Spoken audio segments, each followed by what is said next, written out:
다스 비자금 횡령과 삼성 뇌물 혐의 등을 받은 이명박 전 대통령에 대한 오늘 2심 항소심 선고가 있었는데요. 징역 17년을 선고받았습니다. 특정범죄 가중처벌법상 뇌물 혐의 등으로 기소된 이 전 대통령, 여기에 벌금 130억 원 그리고 추징금 57억 8천만 원 정도가 선고가 됐습니다. 그래서 이 사안에 대해서 이게 어떤 의미가 있는지 전문가를 모시고 얘기를 나눠보고자 합니다. 민변 사무차장이자 변호사인 김준호 변호사 나오셨습니다. 안녕하세요. 네, 반갑습니다. 김준호 변호사입니다. 변호사님, 사무차장님이 편하신가요? 변호사님 변호사가 그냥 편하신 대로 하십시오. 예. 네. 그 사무차장님 처음 나오신 건가요, 혹시? 네네네. 핫식스는 처음인 것 같습니다. 핫식스는 처음이고, 네. 국민TV에는 전에. 국민TV는 유창선 평론가님 계실 때 전화 인터뷰로 사법농단 관련해서 몇 차례 정치자분들과 만났던 것 같습니다. 그렇군요. 예. 민변 사무차장으로 사실은 굉장히 바쁘신데 네. 나와주셔서 정말 감사드린다는 말씀을 드리고요. 네. 오늘 어쨌든 중요한 선고가 있어서 네. 이 의미에 대해서 좀 들어보고자 모셨습니다. 네. 일단 징역 17년 예상하셨나요? 구체적인 사실관계를 좀 알기는 어렵지만 1심이 워낙 현재 법리에 충실하게 나왔기 때문에 예. 큰 틀에서는 변화가 없을 거라고 생각하는 것이 법조계의 중론이었습니다. 그렇군요. 네. 일단 좀 쟁점을 네. 잘 모르실 수도 있으니까 시청자 여러분들을 위해서 좀 살짝 설명을 해주시죠. 이명박 전 대통령이 한 16가지 정도 공소 사실이 제기돼가지고 예. 일부는 무죄가 난 것도 있었고 일부는 유죄가 난 것도 있었습니다. 1심에서. 예. 크게 보면 이제 다스라는 회사의 실소유주로서 이쪽에 비자금을 형성하고 예. 그 금액을 또 횡령하는 이제 과정이 있었던 게 한 줄기가 있고요. 예. 두 번째로는 이 삼성의 다스와 관련된 민사소송과 관련해서 삼성으로부터 소송 비용을 대납해서 미국계 로펌에 이제 예. 지급했던 뇌물죄와 관련된 문제가 있습니다.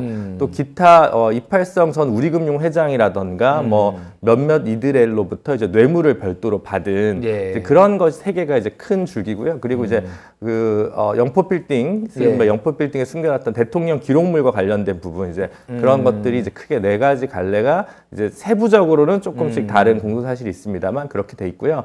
이 가운데서 이제 대부분 유죄가 났었는데 예. 일부는 증거가 부족하다든가 시효가 지났다든가 예. 그리고 이제 대통령물 기록 관리불법은 좀 이례적으로 공소장 일본주의를 검찰이 위배했다는 이유로 그 당시에 공소기각 판결이 났는 그렇군요. 일이 있었는데요. 예. 이 틀 속에서 뭐 크게 법리적으로 쟁점 삼을 부분은 많지는 않았고요. 솔직히 말씀드리면 다만 직권남용죄가 예. 당시에는 무죄가 났는데 역시 이번에도 뭐 무죄가 났습니다. 그래서 오늘 변화된 사항은 구체적인 뇌물 액수가 늘어난 거. 횡령 액수가 총액으로 늘어났는데요. 예. 예. 구체적으로 뜯어보면 늘어난 게 있고 줄어든 게 있고 이제 뭐 이렇습니다. 예. 예. 그러니까 되게 이제 보도에서 자세히 보시면 아시겠지만 예. 예를 들면 다스에서 허위 직원의 급여를 준다든가 차량을 이용했다 이런 거는 이제 공소시효가 지났다고 해서 1심에서 면소 판결을 했는데 예. 포괄일죄라고 해서 이제 붙어 있는 거를 묶어서 이제 기소를 할 수 없다라고 1심은 판단했는데 2심은 그렇다 이거는 한 묶음으로 봐도 된다라고 판단해서 5억 정도 늘어났고요. 이팔성 우리금융 전 회장으로부터 뇌물은 오히려 10몇 억이 줄었습니다. 다만 1심 이후에 국민권익위원회에 제보가 들어왔습니다. 예. 삼성에서 이제 소송비용 대납한 문서가 더 추가적으로 발견됐다고 해서 검찰에서 공소장 변경을 해서 50일을 추가로 예. 이제 기소를 했는데 며칠 전 얘기예요, 그게. 예. 예, 근데 작년에 일어난 일일 겁니다. 아니 네. 그게 아니라 그 추가 금액이 늘어난 게 아닌가요? 작년인가요? 예, 작년입니다. 작년. 헷갈리네요. 네. 그렇게 되면서 이제 그 가운데 51억 예. 가운데 27억을 새롭게 인정하면서 이렇게 더하기 빼기 하면 대략 10억 정도 더 이제 죄를 졌다라는 이제 판단이 나온 것이고요. 형 자체는 2년이 더 늘어났습니다. 네. 자, 형이 2년이 늘어났다. 네. 일반적으로 항소심에 가면은 형이 줄어드는 게 일반적이에요. 네. 근데 형이 늘어났다라고 하면은 뭐 길게 설명을 해주시긴 했는데 어쨌든 추가적으로 범죄의 죄질이 안 좋은 뭐 이런 것들이 발견이 됐다라고 이제 봐야 되는 거죠, 그러니까. 네, 그런 부분도 있고 아까 말씀드렸다시피 그 소송 비용 대납 액수가 예. 더 늘어난 새로운 증거가 제출되었기 때문에 그 부분이 가장 크게 작동한 것 같습니다. 자, 지금 한 크게 4가지 정도 죄가 있다. 네. 자, 다스, 네. 그리고 삼성으로부터 뇌물죄, 네. 이팔성으로부터 금융지주, 그러니까 네. 우리금융지주 네, 네, 회장의 네. 뇌물죄, 그리고 네. 영포빌딩 뭐 이 정도가 네. 있는데 네. 이 중에서 가장 결정적으로 형량에 영향을 미친 건 아무래도 다스라고 봐야 그렇죠. 되나요? 네. 그렇군요. 다스와 관련해서 비자금을 이제 300억 넘게 조성이 되었는데 예. 이 모든 금액이 1심부터 인정됐던 건 아니고 이 중에 이제 241억 정도가 이제 인정이 됐었는데 예. 이번에 이제 몇 억이 좀 추가되면서 총 252억 정도가 인정이 됐고요. 이 사안이 사실은 가장 중요한 게 왜냐하면 그 다스, BBK 뭐 굉장히 저도 복잡해서 저도 그렇고 뭐 시청자 여러분들도 좀 복잡합니다만 어쨌든 이 금액 그리고 소송 비용 대납 이 과정에서 결국은 피해 액수를 자신만 구제받고 예. 선의의 다른 투자자들은 경제적 피해를 입혔다는 점에서 좀 그 사안의 가장 엄중성 그리고 다른 피해자들이 분명히 존재했다는 부분이 중요한 포인트가 아닐까 싶습니다. 자, 그동안 뭐 구호처럼 옛날부터 나왔던 얘기가 그래서 다스는 누구 겁니까? 이렇게 하는 건데 법원에서는 다스는 MB 거다, 이명박 대통령 거다라고 봤어요? 네, 1심부터 실질적으로 이명박의 소유일 것으로 넉넉히 인정된다고 그 당시 정계선 부장이 얘기를 했고요. 예. 뭐 큰 취지는 뭐 변함이 없습니다. 네. 그렇군요. 그러면 어쨌든 이 분위기면은 이제 보통은 이제 뭐 더 항소를 할 경우에는 이게 이제 뭐 구체적인 사실관계를 하는 게 아니라 법리를 보는 거잖아요. 네. 그러면 이 17년 정도가 계속 유지될 가능성이 더 높다라고 봐야 되나요? 이거 항소를 하게 될 경우에? 근데 이제 오늘 한 거 중에 좀 가장 마이너한 쟁점이지만 아까 얘기했던 그 포괄일제 요건 법리적 쟁점이어서 1심이 맞다, 2심이 맞다라고 얘기하기가 좀 어렵거든요. 그 부분은 대법원에서 한번 정리가 될 수 있으니까 5억 정도는 좀 증감이 있을 수도 있다. 예, 그거는 이제 법리적인 부분이니까 나머지는 거의 대부분 사실관계와 관련된 문제이기 때문에 거의 그대로 유지가 되지 않을까 싶습니다. 그렇군요. 네. 그러면 어쨌든 상당히 고령인데 이명박 대통령이 17년을 받았다라고 하면은 이게 굉장히 좀 뭐 그 이명박 전 대통령 입장에서는 상당히 긴 기간과 힘든 기간이 될 것 같아요. 오늘 원래 보석 중이었잖아요. 네네네. 그런데 바로 구속 수감이 되는 건가요? 네네네. 그렇죠. 법정 구속이 오늘 됐는데요. 보석은 이제 그 다음 형이 이제 결정이 되면 그걸로 이제 실효가 되기 때문에 이제 보석을 새로 신청을 할 수가 있는 거죠. 대법원 확정 판결 전까지는 또 보석으로 나와서 있을 수 있고. 그럴 수 있겠죠. 그럼 법원이 받아들일 수도 있고 안 받아들일 수도 있는 건가요? 네네. 근데 일반적으로 이제 형사소송법의 보석제도는 필요적 보석이라고 해서 원칙적으로는 보석을 허용하되 뭐 주거가 불분명하다든가 도주 우려가 있다든가 뭐 증거인멸 우려가 있으면 이제 안 해줍니다. 근데 그 중에 하나가 10년 이상의 형을 받은 경우에는 원래는 안 해줘야 되는데 임의적 보석이라고 해서 기타 사유가 있으면 또 해줄 수 있는 제도적으로는 가능합니다. 그래서 뭐 워낙 2심 때도 유지가 됐기 때문에 뭐 적절한 소명만 하면 다시 보석이 허가될 가능성도 배제할 수 없다고 봅니다. 며칠 전에 그 신장식 변호사가 나와서 이명박 대통령 조만간 아플 거라고 본인 예언을 하고 하셨어요. 어떻게 보시나요? 아플 거라고 보시니까? 뭐 고령이시니까요. 고령이시니까. 워낙 뭐 나이가 많으시니까 뭐 사실 다 아프죠. 나이 드시면. 장기적으로 보면 뭐 이렇게까지 하면 그렇지만 대법원 판결까지는 좀 긴 시간이 많이 남아있지 않겠습니까? 근데 이제 대법원 판결까지 나가면 더 고령이 되시니까 물론 제가 볼 때는 뭐 대통령의 사면권 행사가 되지는 않겠지만 나이가 들면 형 집행정지 정도는 만 70세가 넘으면 또 할 수 있기 때문에 그런 또 절차가 있을 수도 있다. 이런 걸 좀 알아두시면 도움이 될 것 같습니다. 알겠습니다. 이명박 대통령 오늘 2심 선고에 대해서는 아마 이 정도면은 아마 다 이해를 하셨으리라고 믿고요. 또 다른 쟁점에 대해서 좀 여쭤보려고 모셨습니다. 그 과거도 아니죠. 얼마 전이죠. 이제 그 추미애 법무부 장관이 공소장 비공개를 이제 해서 논란이 됐어요. 그래서 여러 군데 여러 단체에서 비판도 하고 뭐 정치권에서도 비판하고 그랬는데 민변에서도 그때 당시에 입장을 발표를 했습니다. 그 입장문 발표를 사실상 사무처장님이 주도해서 쓰신 거죠, 그러니까? 아니요, 저는 이번 거는 일부 논의에만 참여하고 논의에만 참여를 주 하고. 작성을 제가 하진 않았습니다. 작성에 네. 빠져나가시는 건가요? 네. 알겠습니다. 네. 비판을 했어요. 어쨌든 네. 공소장 비공개, 추미애 법무부 장관의 공소장 비공개가 문제가 있다. 네. 어떤 부분이 문제가 있다라는 거고 민변의 입장이 뭔지를 좀 설명해 주시겠어요? 근데 이제 글이 되게 길어요. 예, 예. 그리고 평소 민변 성명서와 달리 조회수가 높습니다. 그렇군요. 그래봐야 뭐 네 자리 숫자겠지만 예. 평소에는 뭐 몇십 건밖에 안 되는 조회수가 빠르게 막 1000, 2000 올라가더라고요.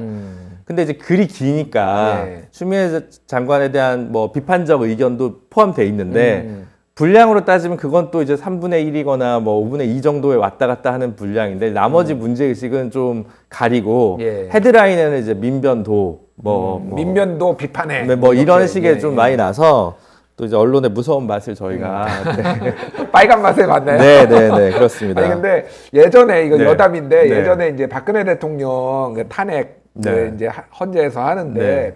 되게 길잖아요. 네. 그래서 다 읽는데 지지자들이 못 참고 이 양쪽 지지자들이 한마디 나올 때마다 희비가 엇갈리는 거예요. 네. 그래서 탄핵 안 되는 거 아니야? 막 네. 예전에 네. 막 네. 그랬죠. 박수 치고 막 난리가 났잖아요. 네. 약간 그런 느낌이었을 것 같아요. 이게 사실 글도 길고 네. 설명을 다 하느라고. 네.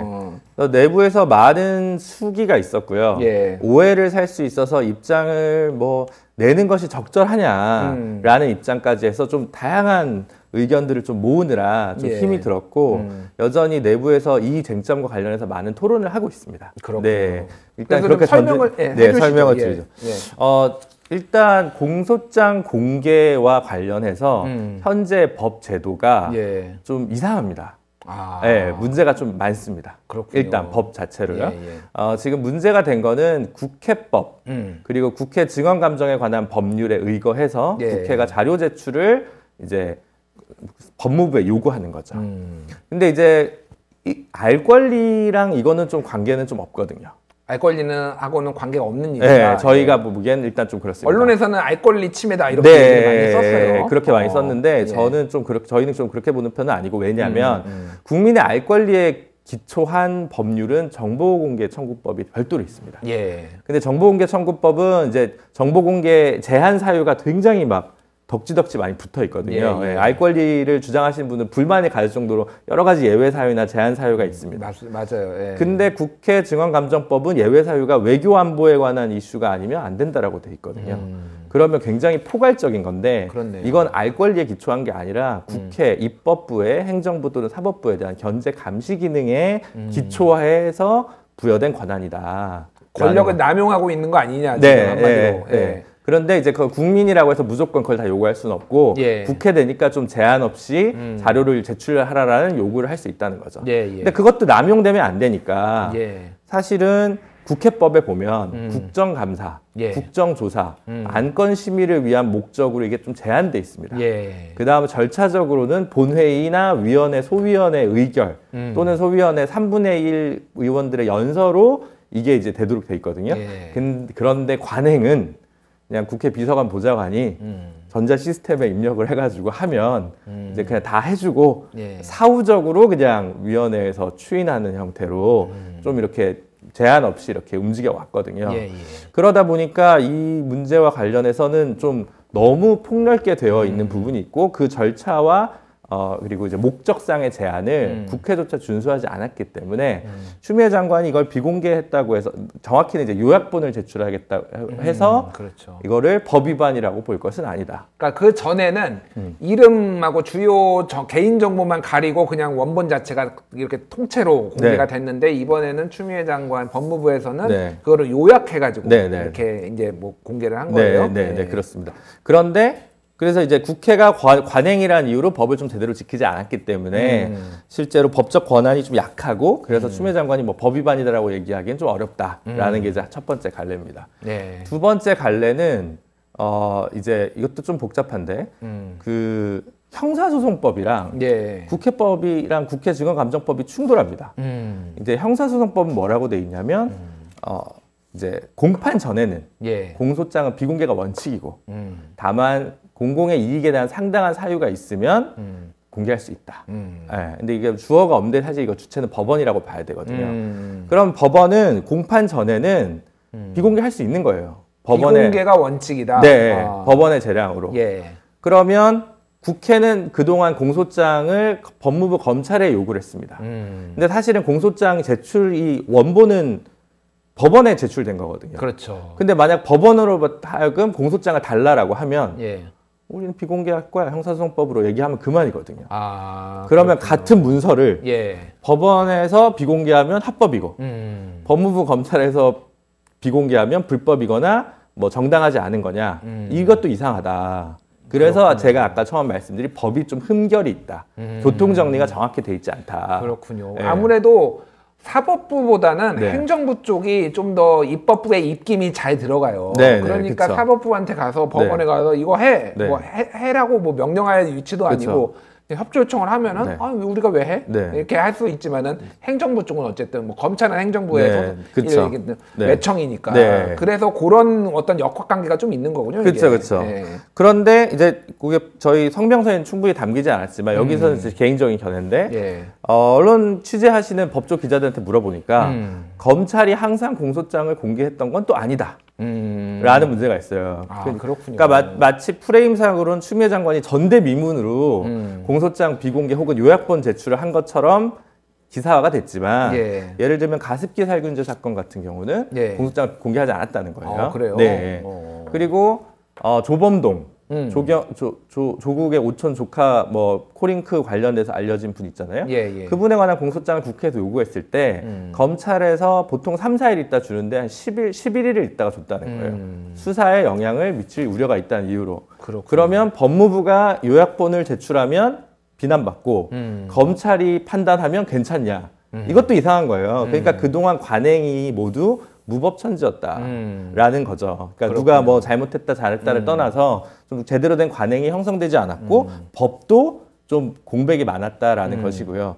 하지만 그럼에도 불구하고 그럼 이 법의 공백을 이제 운영의 묘로 살려야 되잖아요. 예. 운영의 묘로 살리려고 했을 때 이 지금 법무부 장관이 요렇게 요번 사안에서부터 이렇게 하는 것이 적절했느냐라는 문제에 대해서 이제 물음표가 있는 건 사실이다. 그렇군요. 그 얘기는 저희가 한 거고요. 그래서 이런 표현을 썼어요. 네. 법무부의 부적절한 결정 시점이 네. 사안을 정치화했다라고 얘기를 했고요. 네. 보편적인 형사 피고인의 인권을 내세운 것은 사안을 정치화하는 결과를 가져왔다. 이렇게 네, 네, 네. 표현을 했습니다. 네, 네, 그게 네. 이제 그런 의미죠. 네, 네, 그런 의미입니다. 그러니까 하필이면은 뭐 알겠는데 네. 이게 문제가 있는 거 알고 비공개할 수도 있는데 왜 하필 이 타이밍에서 한마디로 울산 지금 선거 수사를 하는 이 타이밍에서 해가지고 정치적 오해를 부르느냐 이런 것에 대한 비판이었다라는 거죠. 네, 그러니까. 뭐, 예, 그렇죠. 그래서 저희가 생각하기에는 어쨌든 지금 혐의로는 국가 공권력이 선거에 개입했다는 의혹을 가지고 수사가 진행 중인 사건 아니겠습니까? 예, 예. 일부는 기소도 된 것이고. 그렇기 때문에 저희는 일단 어쨌든 이 공소장 공개와 관련된 쟁점은 한번 차제에 우리 사회가 공론화를 해서 예. 정리를 하고 넘어가야 된다라는 고민이 들고 예. 그래서 가급적 이 문제와 공소장 공개의 시기, 예. 범위, 그리고 판단의 주체 예. 이거에 관한 좀 법적 정리가 필요하다. 이 문제와 예. 울산시장 선거 개입 사건은 좀 분리해서 앞으로 논의하자. 그렇군요. 예, 이런 이제 입장이었는데 설명이 길수록 네. 뭐 속된 말로 이제 세줄 요약. 야마가 안 나오지 않습니까? 세 줄 요약이 안 돼요. 일단. 네, 네. 그러다 보니까 예. 뭐 이게 무슨 의미냐 기자분들한테 이제 질문도 많이 받고 고민을 많이 하신 기자분들은 요런 걸 요소요소에 이렇게 기사에 다 잘 써주셨어요. 그렇지만 데스크에서 나오는 헤드라인은 조금 더 자극적으로. 네. 원래 제목은 한 줄로 요약해야 됩니다. 네, 네, 그렇습니다. 세 줄씩 제목을 못 따라요. 네, 그래서 원하는 방향성이 있어서 뭐 네. 어쨌든 지금 우리 시청자 여러분들은 민변이 어떤 과정을 통해서 지금 이게 나왔는지 공소장 비공개에 대한 일종의 이제 비판과 해석을 어떻게 했는지에 대해서 이제 이해를 하셨을 것 같아요. 추가적으로 하나만 더 예, 말씀드려도 말씀하십시오. 괜찮으면 예, 예. 분량 뒤에 나오실 게스트분이 괜찮습니다. 괜찮습니까? 예, 예. 네. 공소장을 비공개하자는 게 원칙이 아니라 형사소송법대로 공판 전에는 비공개를 하는 것이 피고인의 방어권, 피고인의 공정한 재판을 받을 권리를 보호를 위해서 필요한 것이거든요. 예, 예. 그러니까 형사소송법도 공판 전까지가 비공개고 그 이전에 근데 예외적으로는 공개할 수 있다 정도로만 두는 거죠. 그러니까 추 장관도 지금 얘기가 공판 이후에는 공개하겠다 절차를 거쳐서라고 얘기를 했단 말이죠. 그러니까 그 예외적인 거는 어떤 예외를 좀 둘 수가 있을까요? 만약에 예를 들면. 그러니까 이제 그 부분에 관해서 명확한 합의가 없는 거죠. 솔직히 말씀드리면 예. 민변 내에서도 거기에까지 이제 깊숙이 고민이 합의가 있는 건 아니었기 그렇군요. 때문에 좀 고민이 됐다는 거고요. 그래서 공소장을 비공개하자는 게 아니라 공소장 공개 시기가 어느 시점이 적절하느냐, 그리고 아까 얘기했듯이 법원, 법무부, 검찰 등 이런 부분에 있어서 주체를 좀 일원할 필요가 있을 거 아니냐, 이런 게 이제 우리가 사회적 공론의 장에서 토론해 볼 부분이라는 것입니다. 알겠습니다. 제가 그냥 뭐 시청자분들을 위해서 조금만 설명드리면은 추미애 법무부 장관의 그 입장, 법무부의 입장은 검찰의 공소장이 공개가 되면은 이거는 검찰 입장만 나오는 거지, 여기에 대해서 방어권을 행사할 수 있는 이런 그 안에 담겨 있는 피고의 입장은 전혀 반영이 안 되기 때문에 일방적으로 분리할 수가 있다. 그쵸. 그래서 변호인의 입장도 들을 수 있는 재판 공판이 열릴 때 그때 검찰 입장도 듣고 변호인 입장도 듣고 그래야지 균형 잡힌 시각이 될 수 있는 거 아니냐라는 게 네. 법무부의 입장이었어요. 네. 그런 것이죠. 네. 예, 알겠습니다. 요거는 뭐 논란이 있었던 것도 사실이고 네. 좀 사회적으로 합의 과정을 좀 법조계와 시민사회계가 같이 언론계도 좀 포함을 해서 합의 과정을 좀 찾아가야 될 것 같아요. 근데 법무부가 조금 설명을 하면서 실수를 한 건 있는 것 같아요. 독일 같은 경우는 예. 엄격히 이렇게 공판 전에는 비공개를 하고 공판 이후에 공개할 수 있도록 하는데 예. 미국은 좀 세세하게 좀 달랐던 것 그래, 같은데. 그게 뭐 가짜뉴스 논란도 있었어요. 네. 그래서. 근데 초기에 이제 미국 사례를 가지고 오면서 약간 좀 얘기가 예. 섞여버렸다라는 이제 이야기를 좀 드리고 싶습니다. 알겠습니다. 미국에서는 뭐 공개도 하고 안 하기도 하고 또 뭐 네. 복잡해요. 그것까지 하려면 너무 네, 시간이 네, 네. 길어지니까 네. 뭐 그런 맥락이 있다는 거 말씀드리고 네. 하나 더 여쭤볼게요. 네. 자, 수사 검사, 네. 기소 검사 네. 분리하자라는 게 추미애 장관의 의중이고 네. 그거를 가지고 이제 검찰의 의견도 지금 청취를 하는 과정인데 네, 네. 기본적인 입장 그거잖아요. 네. 수사를 하면은 무조건 기소를 하고 싶은 욕심이 너무 생겨서 무리하게 기소를 하니까 기소는 따로 검토를 해서 이게 기소할 만한 사안인지 아닌지를 따로 두자라는 게 법무부 추미애 장관 입장이고 검찰 입장에서는 아니 세상에 그런 게 어딨냐. 네. 같이 해야지 이게 정확하게 맥락을 알고 이해를 할 수 있는 거 아니냐라는 네. 게 이제 좀 제가 좀 거칠게 얘기했는데 그게 이제 검찰 정확하신 입장이에요. 얘기입니다. 지금 어떻게 그거는 입장이 좀 있나요?